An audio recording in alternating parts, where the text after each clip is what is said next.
All right, the challenge is back and bigger than ever. Maybe, maybe not. Now that is the question. Season 42, cutthroat, and cutthroats are always just that, cutthroat. The show itself is coming from MTV onto Paramount Plus, and the thing about it is, 41 seasons on MTV is incredible. But when things change, when things shift, you cannot rest on your laurels. You just can't. And even though I think the show will be just as successful, I feel like they probably brought in the biggest elements to really make it shine. Watching the trailer for Cutthroat season 42, as you know, it's sort of unspoken, but you could feel the excitement behind going to Paramount Plus. It felt extra. It felt bigger. Now, I don't know if that was just a wonderful trailer or will the season hold up to that. And the thing about it is, yes, like the producers, the Paramount Plus team, and, you know, the talent that gets casted, they all have to bring their A game because it can't necessarily just be like, well, it worked over here, it's going to work over there. A lot of times, things like that are probably there's big hope for that, but it's never a guarantee. And I do think the way this particular excitement around Cutthroat season 42, it feels like there's some changes in a good way. Really on the space of competitiveness for sure. I mean, I think TJ Lavin in the trailer is talking about there's a head-to-head, something we've never seen before on the challenge, so they're taking it there for sure. You've got challenges that visually look cinematic, which you can never really up the ante. Is that the terminology? Up the ante? Yes, up the ante. It's hard to do that over and over and over when the show itself has done so good over the years. But visually, they did it again. They're in Thailand. They have these challenges that cinematically look, I mean, beautiful, but also tenacious as all can be. One thing I noticed about the challenge, too, was I believe, and I always believe this matters in a show. Maybe it's a little different with a docuseries style show. You know, I watch a lot of The Real Housewives and stuff of that nature.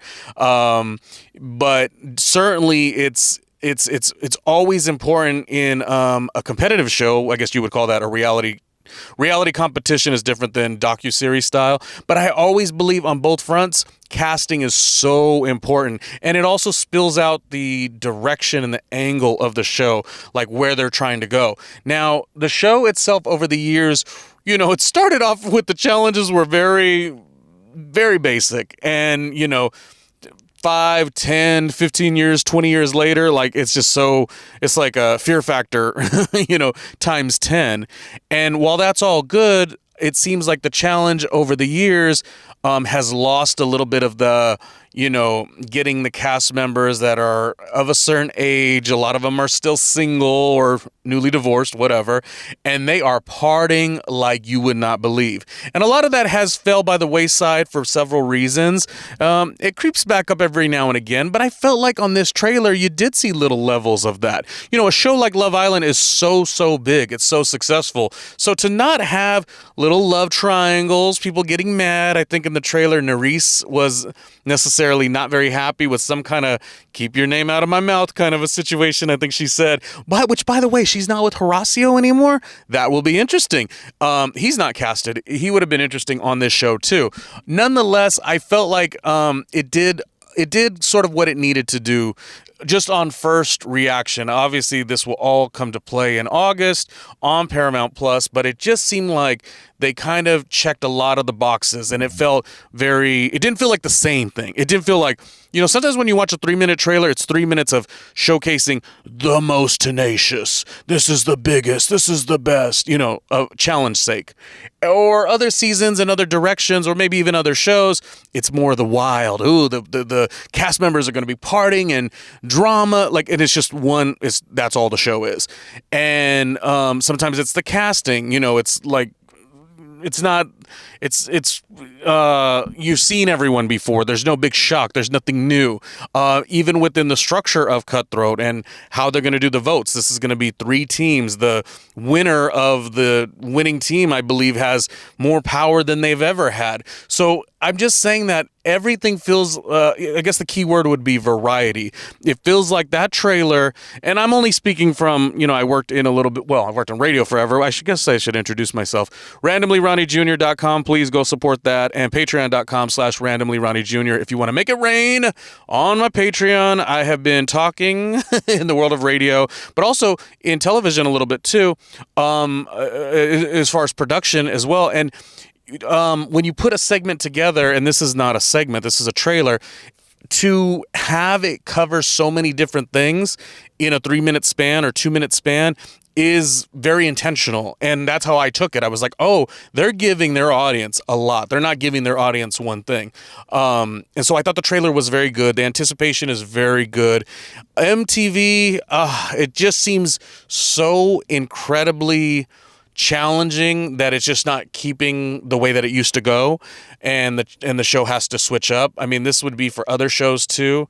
You got the Jersey Shore on MTV succeeding in so many ways, and even when they switch up, wherever they end up going, and in many ways, MTV, Paramount Plus, it's like right next door. Even when it was on MTV, the shows end up on Paramount Plus, so it's not like they're really completely going somewhere else. But I do think that it needs to be said that you can't just do a show and expect, like, it's just kind of this weird thing, like, even if the numbers and the ratings were built in from MTV, you can't just expect that those viewers will go to Paramount Plus for many reasons. Yes, the people who are super fans, they've probably been watching MTV and they've been going to Paramount Plus to see what was the show, The Real World Homecoming. Yeah, Real World Homecoming was good. They had 3 seasons of that. That was the LA, the New York, and the New Orleans.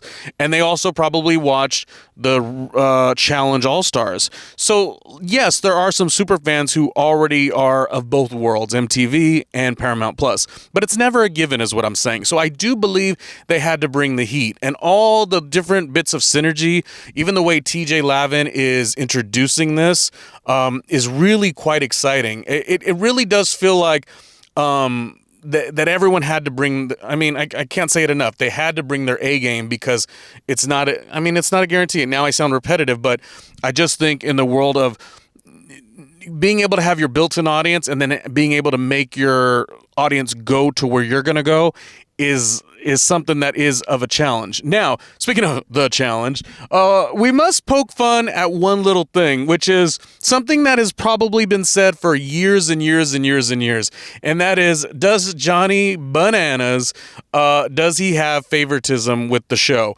I think you talk to any challenge superfan or any challenge competitor, some people love this guy, some people just cannot stand him. In some ways, that's the right way to play it.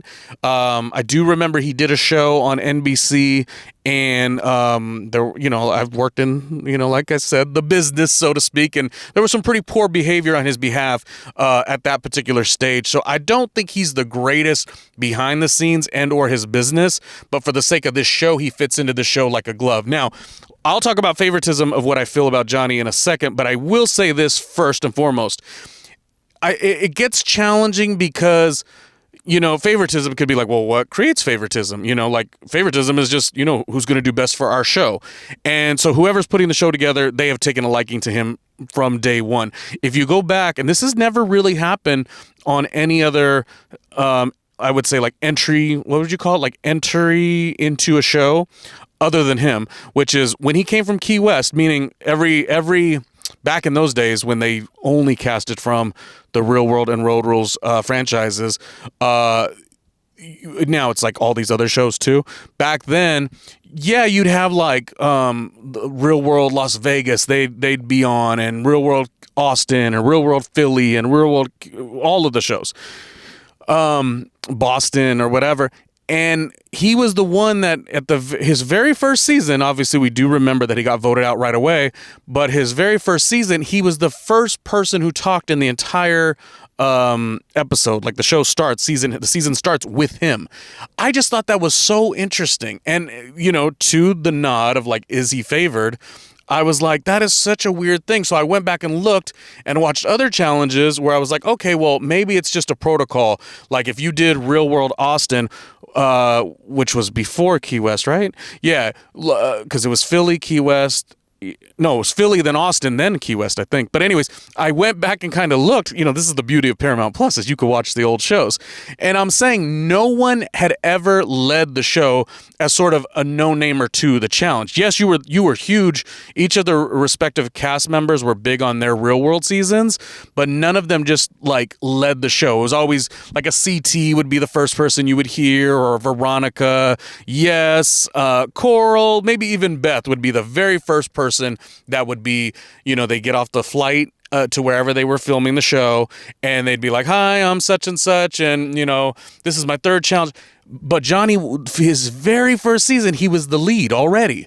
Very interesting. Now, he didn't do well. Well, he did not do well, but he was new. He didn't have a lot of colleagues or allies, I guess, to keep him on. And Tyler, I believe, is the reason that he went home that season. But I just think it's interesting if the quote is he favored?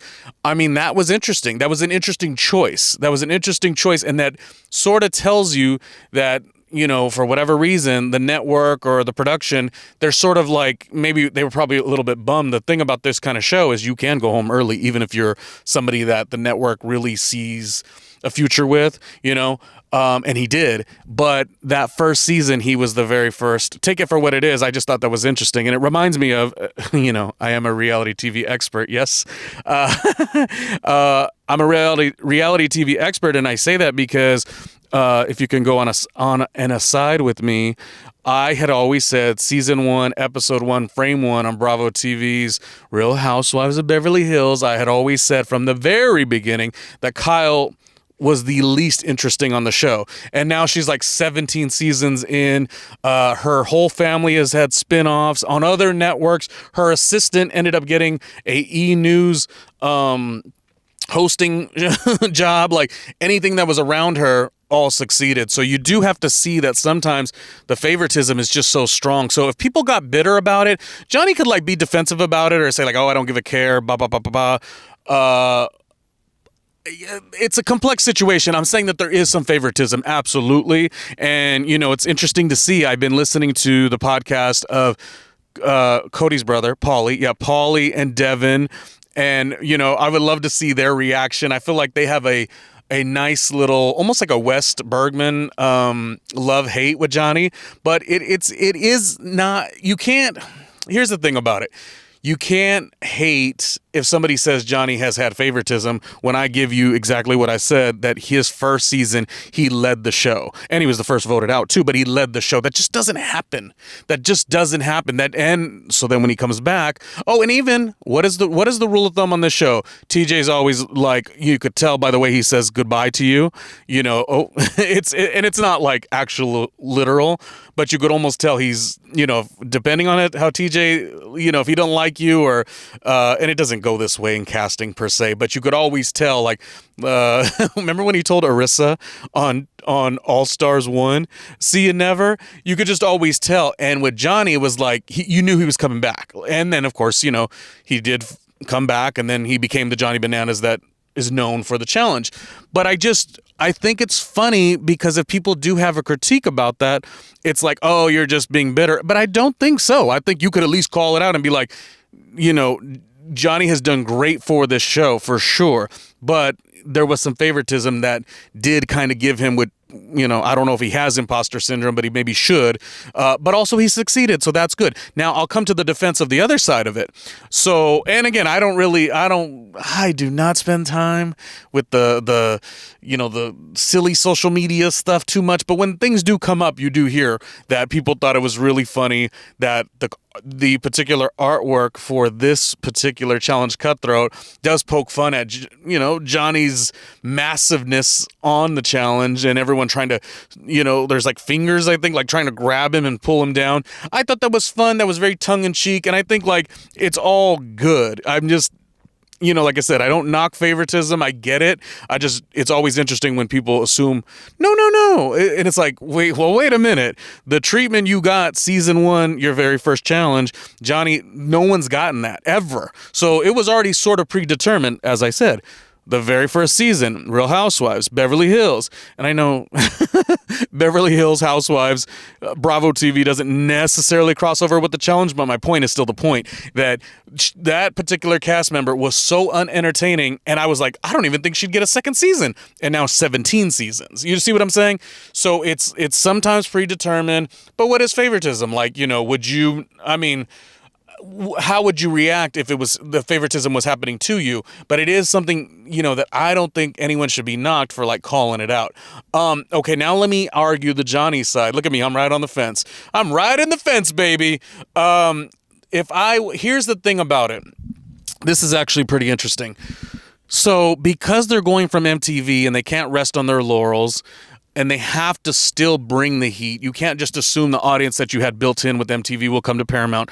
If Johnny is the most polarizing and captivating name, by way of you building him to be such, you have to use him, and you have to use him big. And I think that's kind of, what happened with the artwork. Now, the thing about the artwork doesn't mean anything, right? I mean, we've seen the artwork where they had people in the background and they've had people with their close-ups, and it never really indicates who did good on the season.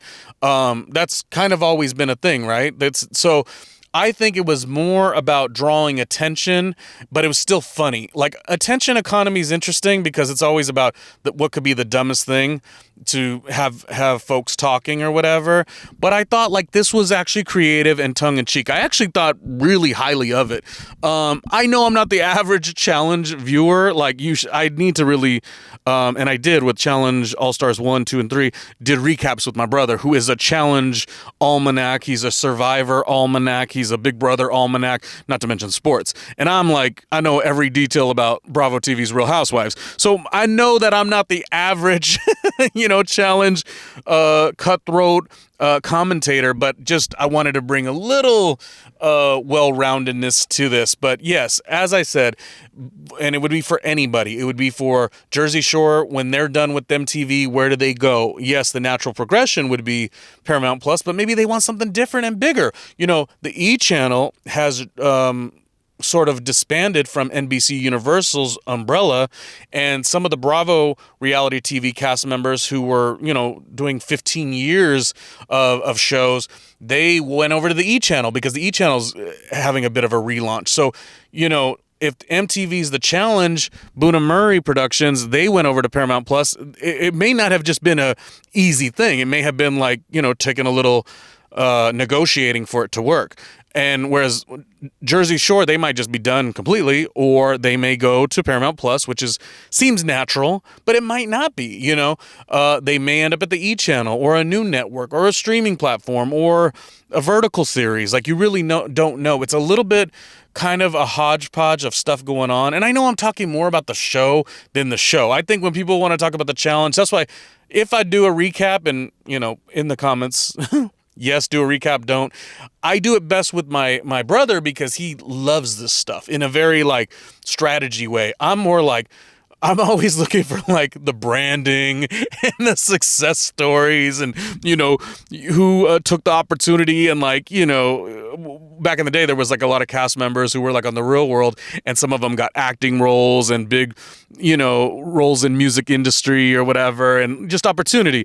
I look at it like that because I worked in radio all these years, so that's the lens I see a lot of these things. But I think it'll be exciting. One podcast that I've been following a lot, I think everyone should, is Cody's brother, Paulie, and Devin, which, I think they're I feel like they have a love-hate with Johnny Bananas too, right? It seems like, but I think they should do commentary, and I think they will, because they've been doing commentary on, like, Survivor 50, which, by the way, I never watched Survivor, but I watched Survivor 50. Incredible. Oh my, so incredible. I can't wait to watch 51 or even be on 53 or 4. It's like Survivor's a very interesting show. I had no real idea. I had always watched The Challenge, but I never watched Survivor. Anyways, I think, there's going to be so many commentators on 42 Cutthroat, and there's some good ones. But to me, there's something it's like they're new too. Like, they're not, like, I don't think Devin and Paulie's show is like maybe 6 months, but there's something very unique about it. Like, it'll lend itself very well to the challenge, of course, but it also lends to, well, because Michelle's in it. Devin's with Michelle. Oh, I love Michelle. I love Michelle. She's great on the challenge. So in fact, when thinking about watching Survivor, I had noticed that one of the reasons I enjoyed Survivor, or started to enjoy Survivor, is I liked a lot of the Survivor cast members that went to the challenge. Like, I was like, I like Dee. I like Jay. Remember Jay was with what's her name? Well, she was on another show, but like, there was a lot. I can't think of names right now, but there was a lot of challenge people that came from Survivor. So I was like, maybe there's something to this. But anyways, Devin and Paulie's show, they not only will do well with this because they know this world and they're not in this particular season. I don't know if they wanted to be in this season or how that works, casting wise. How does that work? Do we know? But I will say that beyond just their connection with the show, I think what really makes them great at it is like when they're doing recaps of like Survivor and Big Brother. Like, just the strategy of like, well, this is how we play the game, that's how they play the game, and this, they can see how it makes sense or how it doesn't. And when you get that game player mentality, again, I know docuseries style stuff, and I always look at it from that lens, but strategy is a different kind of commentary, and I think they're really good for it. Now, will they ride the heck out of Johnny Bananas? Yes, I think they will, but I think it's going to be as good as like before Wes Bergman and Johnny were sort of best friends, so to speak.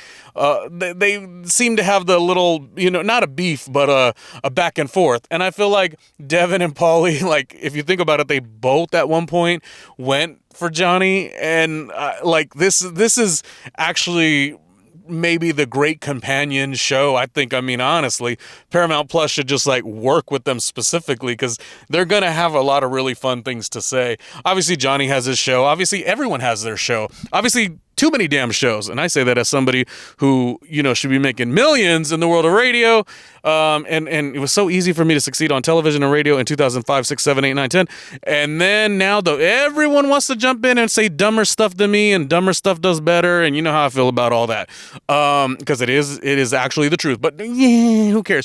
That's why you're going to support my Patreon, patreon.com/randomly Ronnie Jr. That is my tangent. But my point is, watch the show, watch Paramount Plus, watch Cutthroat, season 42 of the challenge, and let's see how it is. I want to know one thing, though. Who are your favorite cast members? Because I think this show looks casted very, very, very strong. Like I said, I think TJ brought his A game. I think the contestants brought their A game. I think the production company brought their A game. I think the camera, the equipment, the cinematography brought its A game. And the funny thing about cinematography, there was a couple seasons, right? Do we all agree on this? That the challenge went too far, like, way far. Like, you can't overshadow.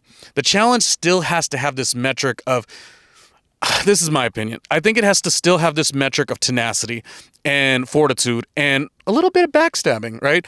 There was the one season, God, my brother would know this. There was the one season, a real challenge fan would know this. I'm a fair weathered challenge fan, but I know the show well. But you remember, it was a season, God, I could see the artwork in my head, that it was like every episode was like a cinematographer's dream, which is great, but it's the same thing with like a movie, like a film.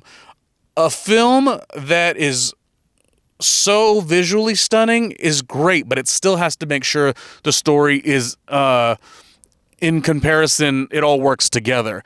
And there was this one season that I felt like, okay, you want to win an Emmy Award, like, we get it.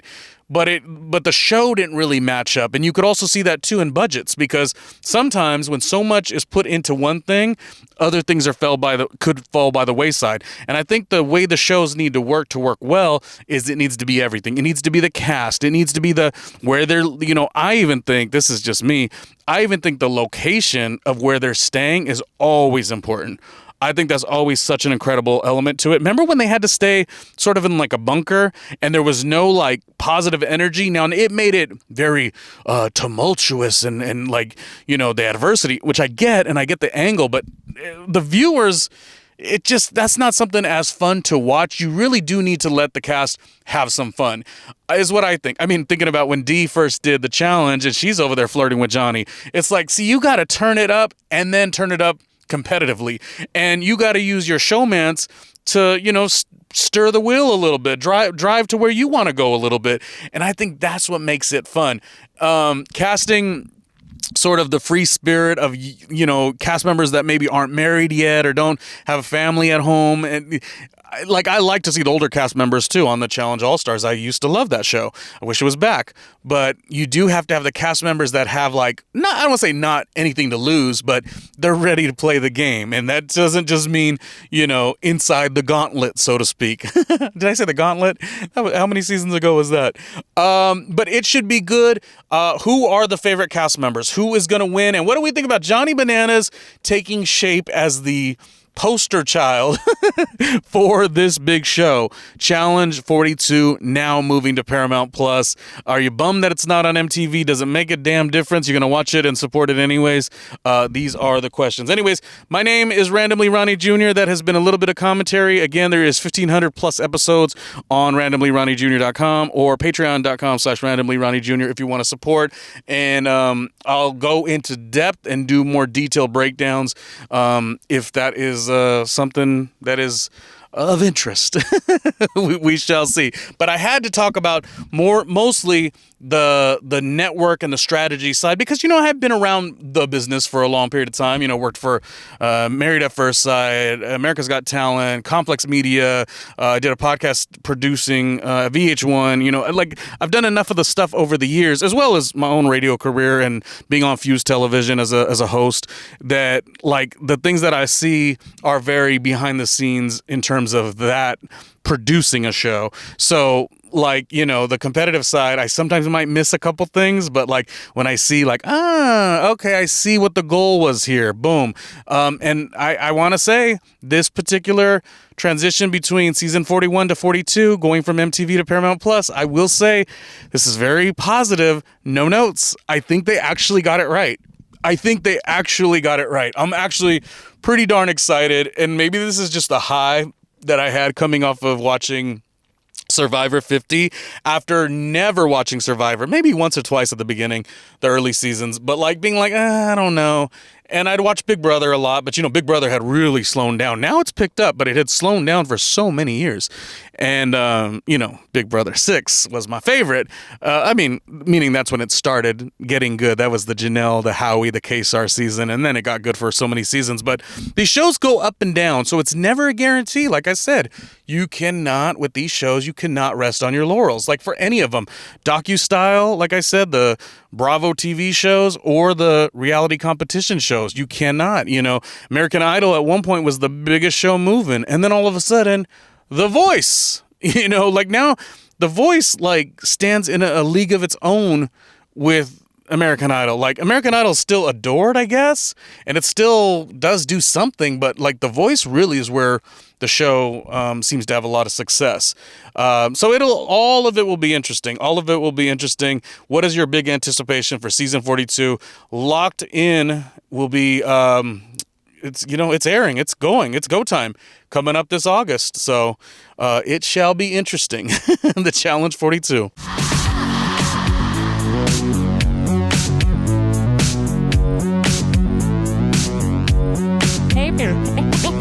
Hey, Ronnie Jr.